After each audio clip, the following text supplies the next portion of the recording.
찬양 감사합니다. 오늘 헌금성도 감사합니다. 옆 사람과 인사 나누시기 바랍니다. 사랑하고 축복합니다.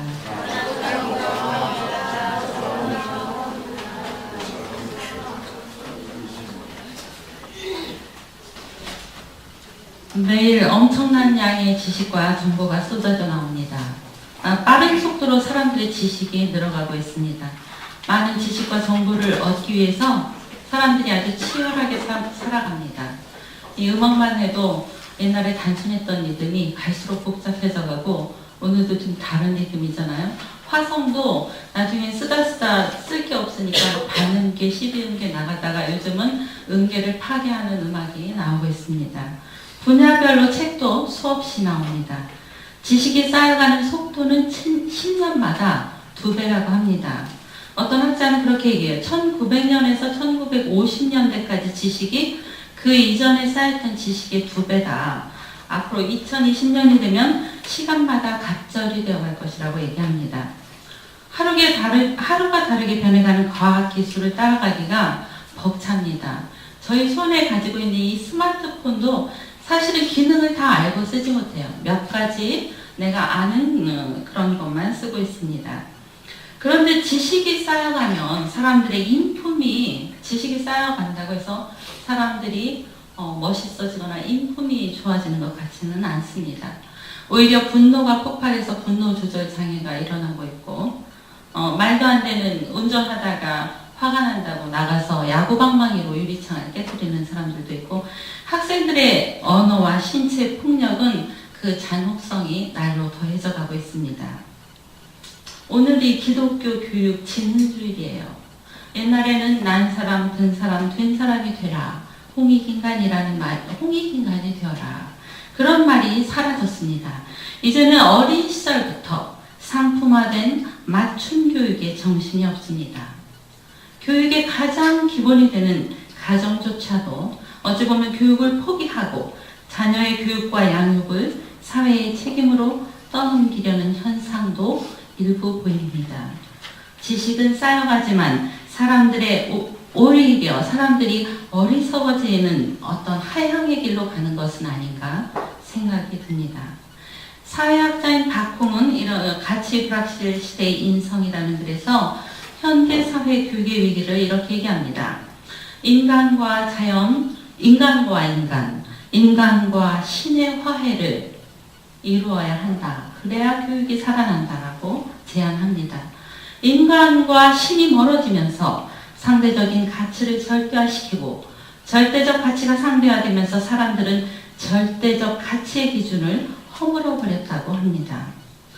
보통 인간과 자연, 인간과 인간에 대한 그런 화해의 논의는 많이 되어져 왔습니다. 그러나 인간과 신은 좀 생소한 듯이 보입니다.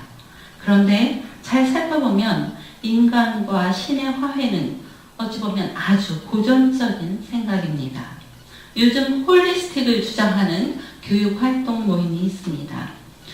요즘에는 평준화를 지향하고 획일적인 교육에서 탈피해서 개성, 다양성, 자율성을 중시하는 것처럼 보이지만 사실 어떻게 보면 인간의 본질적 정체성이 왜곡되고 현대사회 변화와 필요에 따라서 사회 발전에 유용한 도구적인 존재로 인간이 전락하고 수단시되는 것을 느낍니다. 우리가 분명히 그렇게 지혜와 지식은 다르다고 생각합니다. 오늘 예배의 초청에 제가 보면 공동 번역, 공동 성서에 나오는 집회서에서 지혜에 관한 것을 찾아보다가 싫었습니다. 여호와를 두려워하는 것이, 하나님을 두려워하는 것이, 여호와를 경외하는 것이 지혜의 시작이고 완성이라고 기록되어 있습니다. 아우구스티누스는 상부 이성의 능력을 지혜의 통로로 봅니다. 또 하부 이성은 지식과 관련이 있다고 보고 하부 이성은 일시적이고 가변적인 것에 대한 인식과 관련이 있다고 봅니다. 이성은 진리를 추구하게 하지만 분명한 한계가 있습니다. 아우구스티누스는 인간 이성의 발전을 7단계로 보고 마지막을 정관의 단계라고 얘기합니다. 그는 이 마지막 단계가 완전한 신을 사랑하는 것, 이것이 지혜다라고 얘기합니다. 신과의 인격적 만남을 통해서 진리에 이른다고 생각하고 외부 세계가 아니라 자기 영혼을 통찰함으로써 진리를 발견할 수 있다고 합니다. 인식의 성점이 지혜의 추구인데 지혜는 인간 안에 있는 신의 형상을 회복하는 것이라고 생각합니다. 영혼은 하나님의 본질 안에서 내면의 아름다움을 보며 즐거워해야 하는데 하나님의 은총보다 사람들은 자기의 의로 행합니다. 그러니까 인간의 영혼은 하나님으로부터 오히려 멀어지게 되고 하나님의 형상을 따라 위로 올라간다고 생각하면서 오히려 조금씩 아래로 미끄러져 내려간다. 이제 영혼은 완전하신 하나님을 떠나고 자신만으로 만족하지 못하여 영혼의 결핍과 고통이 자신의 행동과 불안한 기쁨에 더욱 몰입하게 된다. 그 결과 인간은 외부의 사물로부터 지식을 탐욕적으로 소유하고자 하며 그것을 잃어버리면 스스로 안전하지 못하다고 생각해 더 알려고 노력한다. 인간의 영혼은 스스로 안전하다고 느낄 때 더 이상 자기 자신을 생각하지 않게 된다고 말합니다. 자신의 의로 높은 이상에 도달하려는 사람은 자기의 의를 이루려고 오히려 더 알매 몰입하고 탐구하지만 하나님의 형상에 이르는 것이 아니라 오히려 하나님의 형상에서 멀어진다는 것입니다.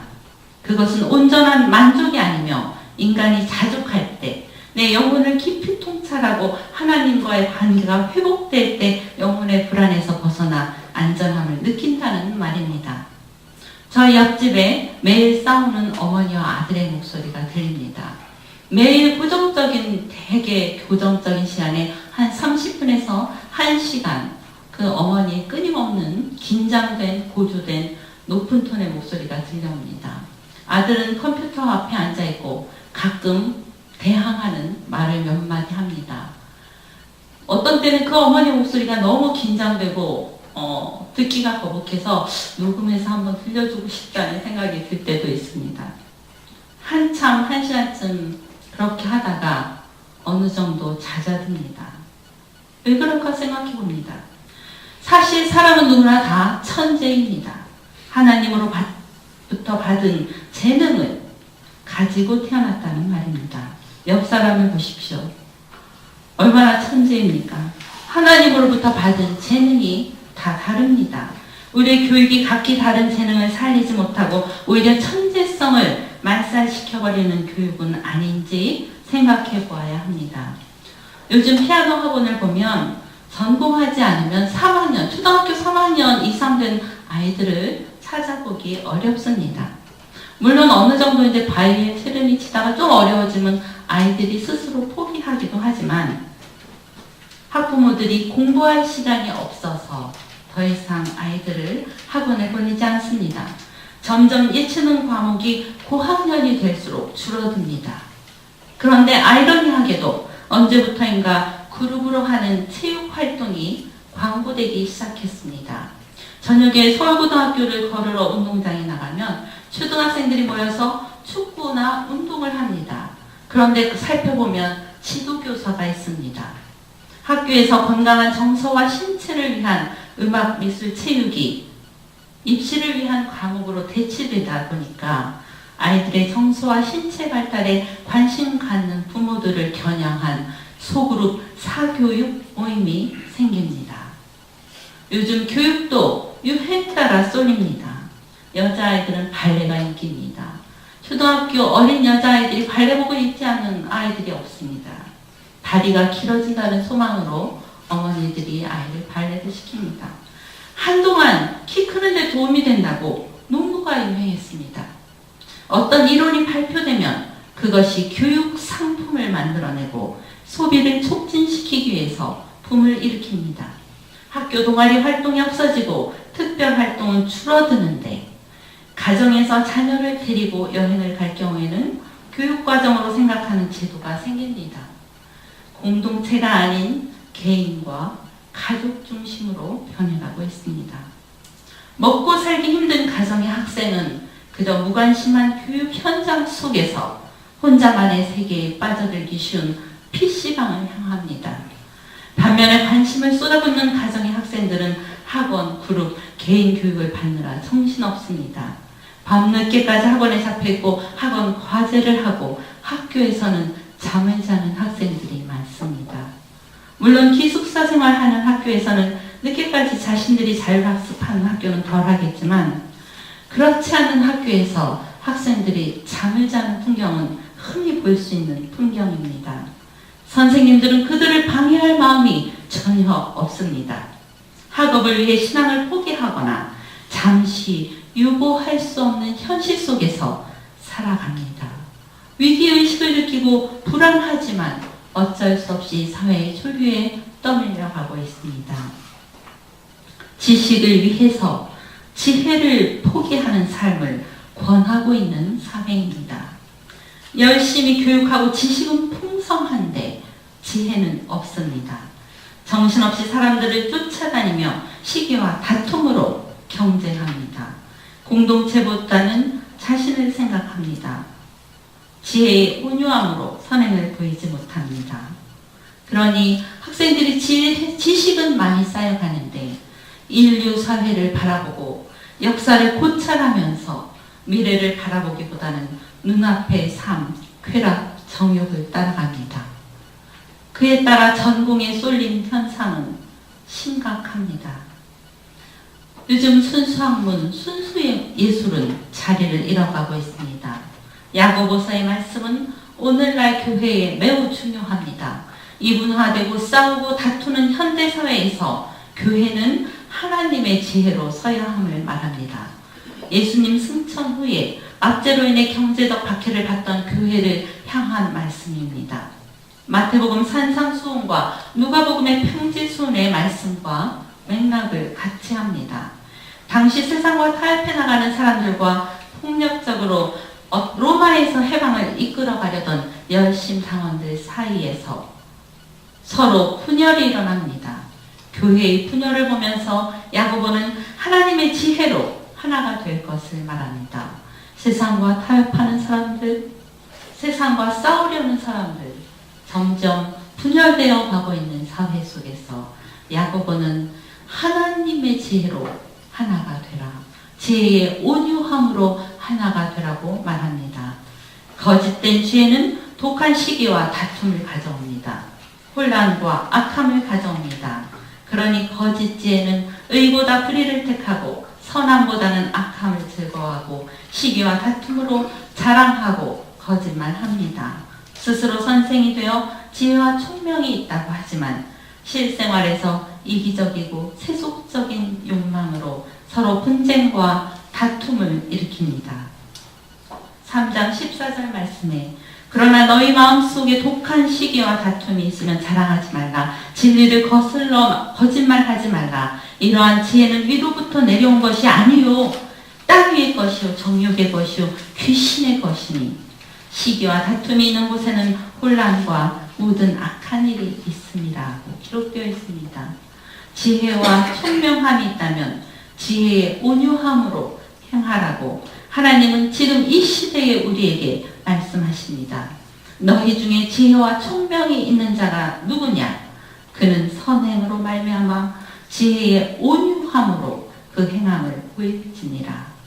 이 온유란 마음씨가 따뜻하고 부드러움을 말합니다. 저도 보면 그렇게 온유한 성격은 아니라고 얘기합니다. 가장 가까운 곳에서 사는 아이가 얘기하는 거 보니까 아마 정확할 것입니다. 온유란 마음씨가 따뜻하고 부드러움을 말하고 이에 해당하는 히브리어 아나와는 자기를 낮춤, 괴롭힘을 당함, 겸손한이라는 뜻을 지닙니다. 내가 괴롭힘을 당하여도 참는 것. 온유는 성령의 열매입니다. 타인에 대해서 관대하고 죄인에 대해 회개할 때까지 인내하는 자입니다. 타인에 대해서 관대합니까? 나랑 생각이 다르면 분노하고 화를 냅니다. 비판하고 정죄합니다. 죄인에 대해서 회개할 때까지 인내하지 못합니다. 위로부터 난 지혜는 선한 행위로 나타납니다. 야고보는 참 지혜의 특징을 이렇게 얘기합니다. 오직 위로부터 난 지혜는 첫째 성결하고, 다음에 화평하고, 관용하고, 양순하며, 긍휼과 선한 열매가 가득하고 편견과 거짓이 없나니 화평하게 하는 자들은 화평으로 심어 의의 열매를 거두느니라. 이 말씀을 읽으면서 저는 참 어리석은 자임에 틀림없다는 생각이 듭니다. 그렇게 성결한 것 같지도 않습니다. 관용은 내 안에 나와 다른 사람을 품는 걸 관용이라고 하는데, 저는 마음에 들지 않는 사람이 있으면 화가 납니다. 그냥 조용히 피해버립니다. 갈수록 양순해져야 하는데 남성 호르몬이 많아져서인지 갈수록 드세집니다. 그러나 제가 소망하는 것은, 지혜는 하나님을 경외하는 데서 시작되기 때문에 저는 소망합니다. 어리석은 자를 꾸짖지 않고 구하는 자에게 지혜를 주시는 하나님임을 믿고, 그래서 기도합니다. 어리석은 자이기 때문에 기도합니다. 지혜로운 삶을 살아가려면 기도할 수밖에 없습니다. 그렇지 않으면 바로 정욕을 따라 시기와 다툼이 일어나기 때문입니다. 기도를 하면 할수록 하나님의 위대하심이 느껴집니다. 참으로 놀랍습니다. 하나님의 비밀은 크고 놀라워서 생각지도 못한 일을 깨우쳐 주십니다. 교육은 단순히 지식을 전달하는 것에서 끝나지 말아야 합니다. 지식이 삶과 연관되어 더 진실한 삶으로 드러날 때 의미가 있습니다. 지식과 정보는 많은데 분노와 좌절, 시기와 다툼이 팽배한 사회가 아니라 지식이 쌓여갈수록 용서와 나눔과 배려와 사랑으로 열매 맺는 사회가 되기를 기도합니다. 특히 기독교 교육은 이성과 지식을 뛰어넘어 하나님과의 새로운 관계 속에서 하나님의 형상을 회복하고 그리스도인다운 모습으로 살아갈 수 있도록 이끌어 주어야 합니다.